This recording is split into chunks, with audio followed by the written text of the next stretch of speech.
Michael Vincent here. I want to welcome you all once again to this Alakazam release, the classic magic of Michael Vincent, Volume 3. It's really great that we're back again to bring to you, the magic community, a wonderful collection of routines, conversation, ideas, first-class entertainment, and also the inspiration to really improve the quality of your magic. It's been a wonderful year since the release of Volumes 1 and 2, and in that time we've received many wonderful comments, observations from people around the world about the quality of the products that we brought to the marketplace, and we've been inspired by the feedback that we've received to make this project even better. So we're here to share with you now some wonderful ideas which hopefully will inspire you even further.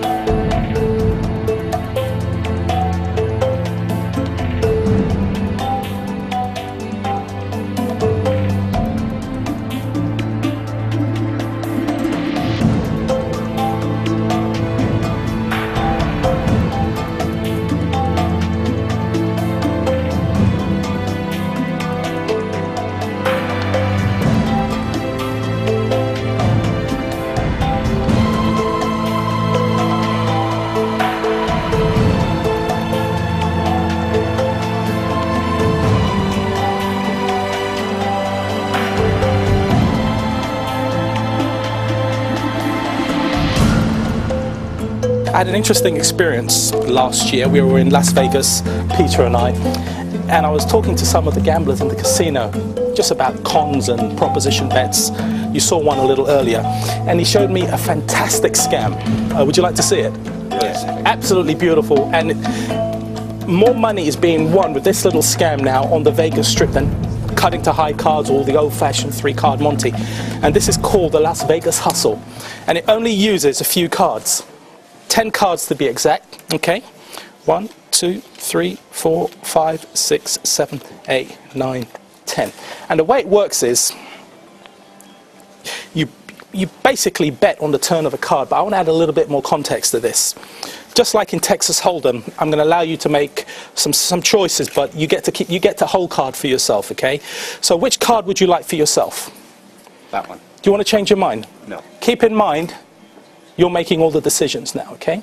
You don't want to change your mind? No. All right, this is for you. We won't look at it until the very end. So you're leaving me with this card here. Yes. Perfect. And with that being your first choice, you get to make another choice now. Which card would you like for yourself? That one. Do you want to change your mind? No. Sure? Okay, why don't you turn that card over? See, the way this works is the player with the best or the highest card in their hand wins the game. All right? So you've got a red king, so that's not a bad start to begin with. However, we don't know what your hold card is. Which card would you like now? Slight change there. I'm not trying to influence you or anything. Do you want to change your mind? No. You sure? Okay. Do you want to turn it over? I'm going to allow you to do something now.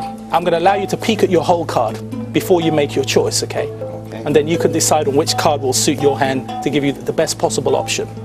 Okay? Take a look. I don't want to see what it is. Just don't show me. Okay, you've had a peek? Yeah. So which one would suit your hand the best? That one. The 8 of spades? Yes. Really? Yeah. So, if my reading of the game is correct, you'd either have maybe actually a full house would do you very well at this moment in time, wouldn't it? Okay, turn your card over so everyone can see it. Whoa. Kings over 8s. And these are the cards that you've left me with. You made every single choice. Yes. Interesting. Now you know why they call this the hottest game in town. Because you left me with the Jack of Hearts, the Queen of Hearts, the King of Hearts. And thank you so much.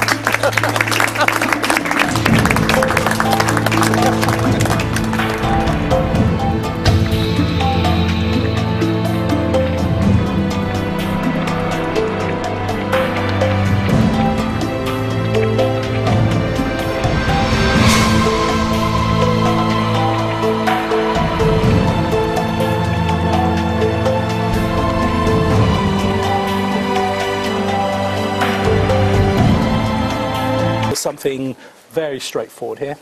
2 random cards, which I'd like you to remember. Okay, 4 of clubs, that's easy enough. And if I leave the 4 of clubs right here, you can keep your eye on it at all times. And over here we have, better contrast, the red queen, the queen of diamonds. So right under your watchful gaze, Queen of Diamonds, 4 of Clubs. Now, do you think it's possible without any moves we can get the 2 cards to transpose? Clean as a whistle. Because we've got the Queen of Diamonds and the 4 of Clubs. Thank you. Now, thank you. I want to take you on a little journey into the world of magic. See, like music, magicians have their scales which need to be practiced. And I'll take you through a little exercise and see if you like this. First things first, there's 2 areas, estimation and being able to nullify the cut. This will make sense as we go along. So I'm going to have you cut the deck wherever you like. Perfect, you cut at a random spot. So take a look at the card you cut to. Remember it, yep. Show it to everyone. Perfect. And what I'd like you to do now, you're going to control the outcome. So just pop your card back on top and cut the deck and complete the cut. Perfect. What I'm attempting to do, square them up neatly. Don't make it too easy. I'm attempting to just roughly estimate how many cards are resting on top of yours right now. Okay. But don't make it too easy. Cut the cards again. Ah, interesting. Now, in that first cut, it was almost dead perfect. Now, that second cut, I think, has placed your card slightly further near the top of the deck. So this is where we now use the sense of touch to just nullify the 2 cuts of the deck that you've just given. I hope that little flare hasn't buggered me up. I usually allow myself a leeway of about 5 cards. So watch this. Don't say anything. Jack of Hearts, 4 of Spades, 9 of Clubs, 6 of Spades, and the Jack of Clubs. It's fortuitous that we've got 2 jacks, but one of them happens to be red. But tell me yes or no. Am I close? What you say? Don't tell me what it is, but is your card there? Yeah, it is. All right, so far so good. So we've got the estimation and the sense of touch working for us. Now I'm going to do something rather unconventional, so watch this very closely. I want you to notice I'm placing all the cards back into the pack, but they're all going in face up. Can you see that? Yeah. Unconventional to say the least. All right? Very slowly, very fairly. I'm going to push them all in. Now, just concentrate on your card for me. I'm getting a sense that one of your cards was a black card. Is that correct? That's correct, yeah. Black card. I'm also saying it was a club. Yeah. I'll go as far as to say it was the 9 of Clubs. That's correct, yeah. Interesting. That's where the intuition kicks in. But 9 of Clubs. Do you remember we all placed the cards in face up? Well, it's only so that I could find the one I wanted when I needed it. And look at this. Lo and behold. The 9 of Clubs. Thank you.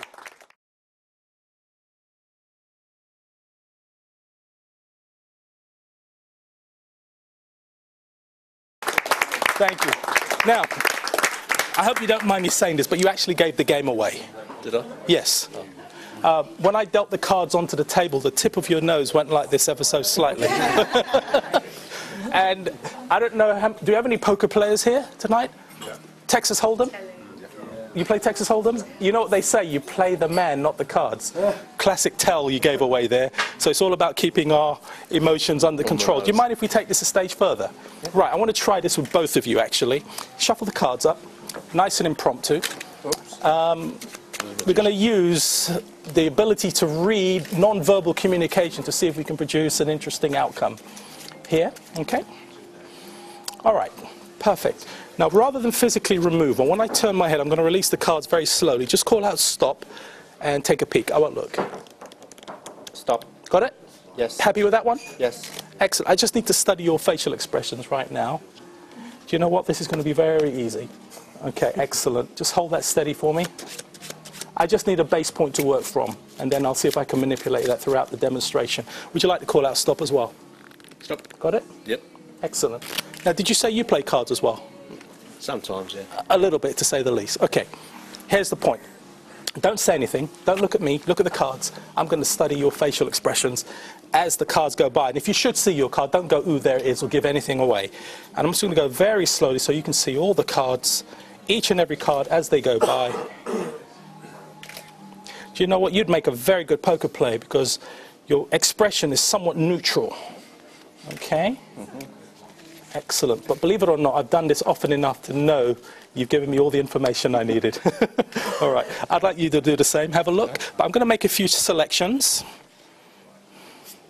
based purely on my intuition and anything non-verbal that I tend to pick up from you. There's a lot of instinct at work here. I think I'm going to work with this. Okay. All right, let's just spread these out. Yes or no? Can you see your card? Yes. Am I close? Oops, excuse me. Very Perfect. Right. Now, it's fortuitous once again that we've got a red queen here. I wonder if there's something in that. Tell me, I need to listen to the sound of your voice, so watch this very closely. Just call out the name of each card. 5 of clubs. 5 of clubs, but try and keep your voice on an even monotone. Queen of hearts. Queen of hearts, because I am listening for any subtle variations. 3 of clubs. This one? Yes. 3 of clubs, and last but by no means 7 of least, spades. 7 of spades. of spades. I hope you all were paying attention. Did you detect any subtle variations? No. Oh, interesting. I actually heard something on this card here, actually. What was the name of your card? 7 of spades. The 7 of spades. You know what's really interesting? I'm a professional. I don't take any chances. I knew it had to be one of these 7s here, actually. Now, something very interesting has happened. Something tells me your card isn't too far away, because I know 2 things about your card right now. I know for a fact that your card was not one of these 7s. Is that correct? That's correct. Correct? So let's just be specific. It wasn't the 7 of diamonds, No. 7 of clubs, No. 7 of hearts, or the 7 of spades. No. However, I'm getting an instinct your card was definitely a spade, Yes. but not the 7 of spades. No. I actually think we're missing a spade here, aren't we? Yes. The 8 of spades? Yes. And just for you, my friend, I thought you'd appreciate the other 8s as well. Thank you. Thank you very much. All right. Now, while we're on this subject here, I want to talk a little bit about just gambling for a moment, because I had an interesting experience last year. We were in Las Vegas, Peter and I was talking to some of the gamblers in the casino just about cons and proposition bets. You saw one a little earlier, and he showed me a fantastic scam. Would you like to see it? Yes. Absolutely beautiful, and more money is being won with this little scam now on the Vegas Strip than cutting to high cards or the old-fashioned 3-card Monty. And this is called the Las Vegas Hustle, and it only uses a few cards, 10 cards to be exact. Okay, 1, 2, 3, 4, 5, 6, 7, 8, 9, 10. And the way it works is you basically bet on the turn of a card, but I want to add a little bit more context to this. Just like in Texas Hold'em, I'm going to allow you to make some choices, but you get to hold card for yourself, okay? So which card would you like for yourself? That one. Do you want to change your mind? No. Keep in mind, you're making all the decisions now, okay? You don't want to change your mind? No. All right, this is for you. We won't look at it until the very end. So you're leaving me with this card here. Yes. Perfect. And with that being your first choice, you get to make another choice now. Which card would you like for yourself? That one. Do you want to change your mind? No. Sure? Okay, why don't you turn that card over? See, the way this works is the player with the best or the highest card in their hand wins the game.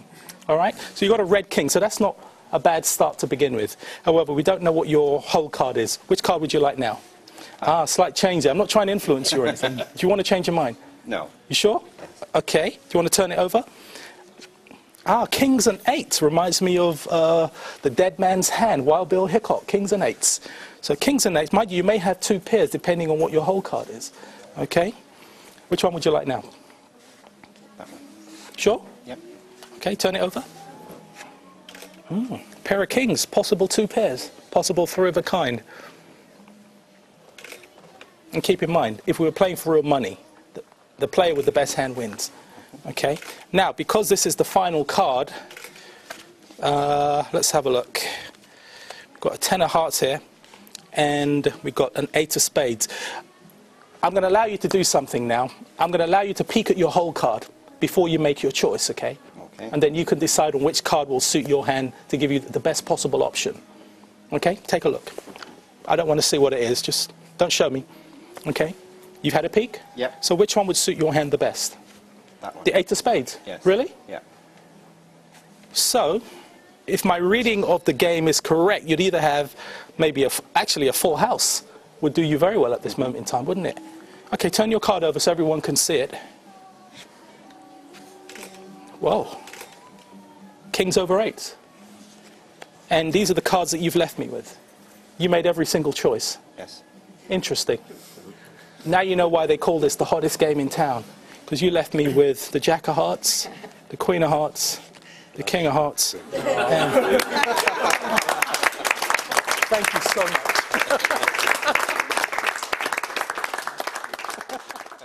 Now. Okay, welcome everyone. I've just given Lewis the deck, so you've got the responsibility now. Do me a favour, take the cards out of the box.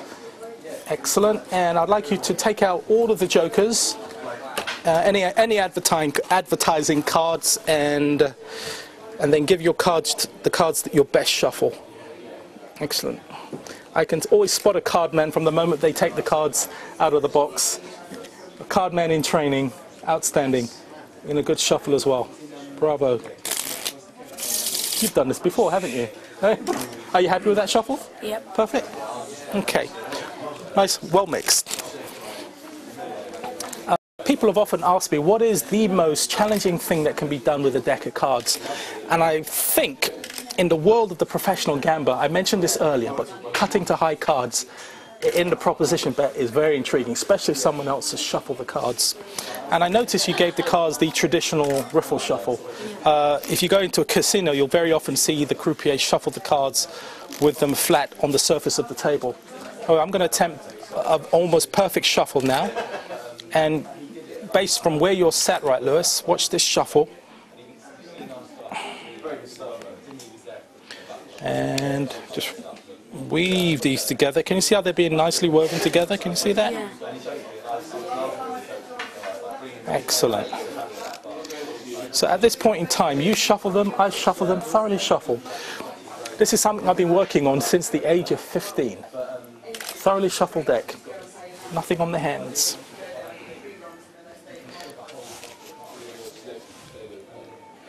The ability to dead cut to one of the highest cards in the deck. And when you think about it, we're dealing with the thickness of a playing card here. Any deeper and you miss the cut. And there was a magician, stroke gambler, back in the 1920s who made his reputation with this trick. A magician by the name of John Scarni. He would literally take someone else's deck and dead cut to the aces. I'm going to employ a different type of cut now. It's called a Greek cut. Essentially, they'd use what would be a plastic playing card, and by throwing it into the deck, wherever it lands marks the cut. It would look something like this. See that? Right next to the ace of diamonds. Thank you. Now we've got the law of diminishing returns working against us now, because the last two aces could literally be anywhere in the deck. Now this is the sort of thing that needs to be practiced with both hands. I'm going to attempt the impossible now. Also very important, notice there are no bent corners, no cards sticking out or projecting. I'm afraid to look. Do you want to turn it over? Lo and behold. The ace of clubs. And with only one ace left, I'm going to have to go back in time and use a technique described by Mr. Scarni himself when he said that in the act of shuffling he could spot where the ace is, estimate the number of cards on top, and literally dead cut to that last position, as I've just done. The ace of hearts is now exactly 13 cards from the top. We could count. However, if I just cut off exactly 12 cards, that should be perfect. Do you want to count them on the table? 1, 2, 3, 4, 5, 6, 7, 8, 9, 10, 11, 12. Did we get it? I said 13 though, right? Unlucky for some. Do you want to take a look? Oh, that's coming very handy. The ace of hearts. Thank you, thank you. All right, that gives you a little example of what could be accomplished with a deck of cards if you want to apply a little bit of grand larceny at the card table. However, I'm a magician.